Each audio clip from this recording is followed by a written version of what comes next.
North coastal road हा एक अतिशय महानगरपालिकेचा महत्त्वाकांक्षी प्रोजेक्ट आहे। यामुळे संपूर्ण वेस्टर्न एक्सप्रेसवे हा डिकंजेस्ट होणार आहे। आपल्याला कल्पना आहे की यापूर्वीच आपण वरळी बांद्रा काम पूर्ण झालेलं आहे आणि आता बांद्रा वर्सोव्याचं काम देखील वेगानं होत आहे। त्याच्या पुढचा हा भाग आहे की जो पलीकडे दहिसर आणि भाईंदरपर्यंत जाईल, इकडे मडपर्यंत जाईल आणि एकूणच मुंबईच्या ट्रॅफिकपैकी 60% जो ट्रॅफिक आहे हा वेस्टर्न एक्सप्रेसवेवर त्या ठिकाणी जात असतो। आपण मेट्रोचं नेटवर्क केल्यामुळे त्याच्यामध्ये काही कमतरता निश्चितपणे आलेली आहे, पुढेही येणार आहे। पण त्याचसोबत मुंबईची लेंथ पाहता त्याला पॅरलल आणि सिग्नल फ्री रोड देणं हे अत्यंत गरजेचं होतं आणि म्हणून हा रस्ता हातात घेण्यात आलेला आहे। आता आपण ज्या ठिकाणी उभे आहोत हा बांद्रा वर्सोवा आणि वर्सोव्यापासून भाईंदर असा जे हे दोन रस्ते आहेत, या दोन रस्त्यांचा मिलाप या ठिकाणी होणार आहे। आपण पाहू शकतो हे सगळं मोठं काम आपल्याला जे दिसतं आहे हे या ठिकाणी बांद्रा वर्सोवा जी सी लिंक आहे त्या सी लिंकचं आता जिथे ट्रॅफिक इव्हॅक्युएट आपण करणार आहोत तो सगळा भाग आहे। इथेच हा दुसरा रस्ता देखील त्याला येऊन जुळतो आहे। हा पलीकडे मग भाईंदरपर्यंत जाईल आणि मला असं वाटतं की आता अत्यंत वेग या सगळ्या कामाने घेतलेला आहे। आपण पाहू शकतो किती डिफिकल्ट काम आहे। आत्ता आपण जर इथे लाटांची परिस्थिती बघितली, अशा लाटांमध्ये काम करणं अत्यंत कठीण आहे, पण तरी देखील वेगानं काम होतं आहे। सातत्याने त्याच्यातल्या ज्या अडचणी आहेत त्या आपण दूर केलेल्या आहेत। वेगवेगळ्या कोर्ट केसेस झाल्या त्या आपण जिंकलेलो आहोत, परमिशन्स वेगवेगळ्या घ्यायच्या होत्या त्या आपण मिळवलेल्या आहेत आणि आता हे काम वेगाने होईल आणि पुढच्या काळामध्ये मला असं वाटतं की 2-3 महिन्यामध्ये मॉन्सून संपल्यानंतर अत्यंत वेगानं हे काम होईल। प्रयत्न असा आहे की बांद्रा वर्सोवा मार्च 28पर्यंत संपला पाहिजे आणि वर्सोव्यापासून भाईंदरपर्यंतचा जो आपले हे कनेक्टर्स आहेत सगळे वेगवेगळे हे सगळे डिसेंबर 28पर्यंत संपले पाहिजेत। त्या दृष्टीनं हे सगळं काम चाललेलं आहे। मान्सून आता सुरू होतोय, मान्सूनच्या टप्प्यामध्ये कामाची रूपरेषा कशी असणार आहे तुम्ही आताच त्यावेळेला? मान्सून ज्यावेळेस हेवी होईल त्यावेळेस समुद्राच्या आत काम करणं कठीण जाईल, पण त्या काळामध्ये कनेक्टर्सचं काम हे मात्र होऊ शकेल। त्यामुळे सगळं प्लॅनिंग करताना मान्सूनमध्ये काय करायचं आणि फेअर सीझनमध्ये काय करायचं या संदर्भातलेच सगळे आराखडे तयार केले आहेत आणि आम्ही सगळे त्याच्यावर पूर्णपणे नजर ठेवून आहोत। वॉर रूमच्या माध्यमातून सातत्याने त्याचं शेड्यूल काय होतं, शेड्यूल प्रमाणे चाललं आहे की नाही, शेड्यूलच्या मागे आहेत तर का मागे आहेत, त्यात काय अडचणी आहेत त्या अडचणी आम्ही दूर करतो। त्या ठिकाणी शेड्यूल जे आहे त्याप्रमाणे ते काम झालं पाहिजे याकरता त्यांना यंत्रणा वाढवायला लावतो। असं सातत्याने प्रति दिवशी असं मॉनिटरिंग चाललेलं आहे।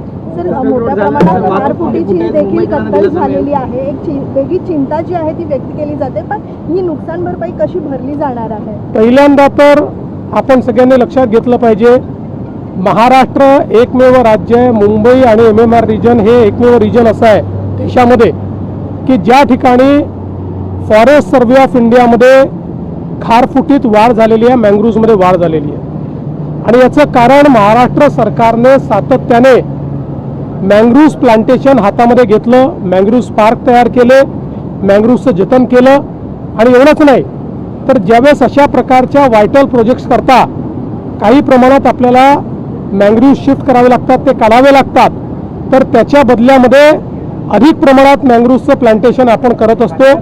त्यामुळे कुठल्याही परिस्थितीत खारफुटीच्या संदर्भात मँग्रोव्हच्या संदर्भात कुठलंही कॉम्प्रोमाइज नाही, तर महाराष्ट्रामध्ये ते आम्ही वाढवतो आणि आता पुढचा सर्वे जेव्हा येईल त्याही वेळेस महाराष्ट्र नंबर 1च असेल। सर, काल तुम्ही भीमाशंकरच्या प्रकल्पाची देखील पाहणी केली होती, एकंदर तुम्ही कामाचं कौतुक देखील केलं होतं, ते कामाबद्दल काय? मुळामध्ये आपल्याला कल्पना आहे की आता पुढच्या वर्षी जुलैमध्ये कुंभ येणार आहे आणि या कुंभच्या निमित्ताने आपले जेवढे ज्योतिर्लिंग आहेत तिथे मोठ्या प्रमाणात लोक जातील आणि मग आपण बघितलं त्र्यंबकला तर कुंभच आहे, त्यामुळे त्र्यंबकेश्वराचं काम आपण चालू केलं आहे, घृष्णेश्वराचं काम आपण चालू केलं आहे, परळी वैजनाथचं काम आपण चालू केलं आहे। भीमाशंकर अशी जागा आहे की ज्या ठिकाणी जागा कमी होती आणि त्या ठिकाणी काम करणं देखील कठीण होतं, कारण तिथे फॉरेस्ट आहे, तिथे बायोडायव्हर्सिटी आहे, तिथे वेस्टर्न घाट आहे, तिथे शेकडो जे आपलं राज्य हे प्राणी आहे त्याचं एक मोठं ती इकोसिस्टीम आहे.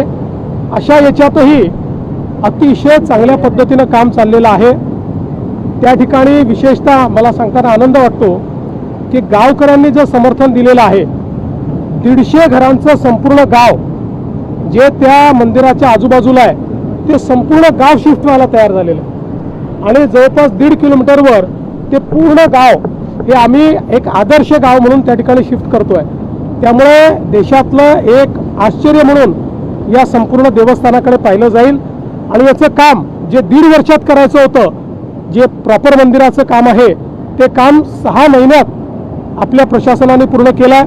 जिल्हाधिकारी असतील, जिल्हा प्रशासन असेल आणि PWD असेल, या सगळ्यांनी अतिशय उत्तम काम त्या ठिकाणी केलं. सद्यस्थितीत महाराष्ट्रामध्ये अर्थ खातं सांभाळण्यासाठी एकमेव व्यक्ती योग्य आहे, ते म्हणजे देवेंद्र फडणवीस, असं संजय राऊत तुमच्याबद्दल योग्य आहे.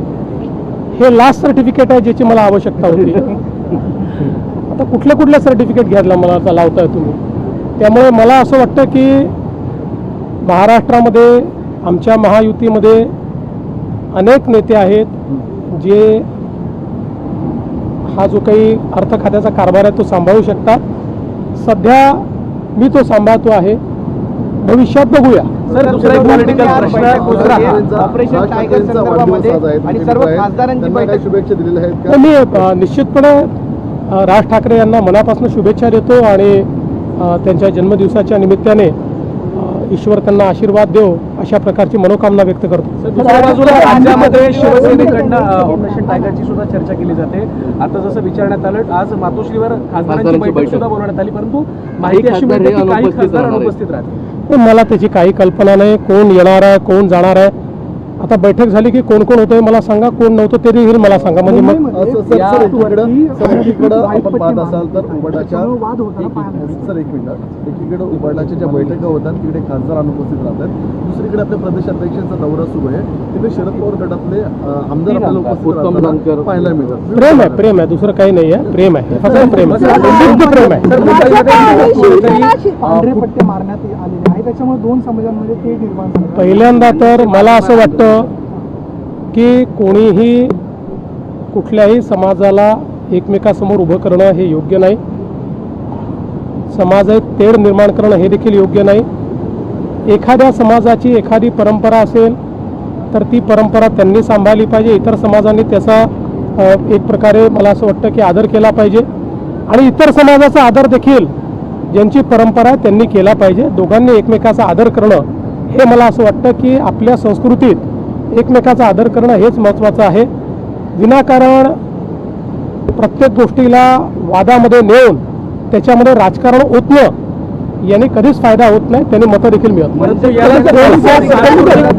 सगळ्या प्रकाराला सांस्कृतिक दहशतवाद म्हणून मनसेकडनं संबोधित केलं जातं, हे कितपत? मी तुम्हाला एक सांगू का, अनेक वेळा चर्चेत राहण्याकरता वेगवेगळे लोक वेगवेगळ्या गोष्टी करत असतात. त्या प्रत्येक गोष्टीला मुख्यमंत्री म्हणून मी बोललंच पाहिजे, प्रतिक्रिया दिलीच पाहिजे असं मला वाटत नाही.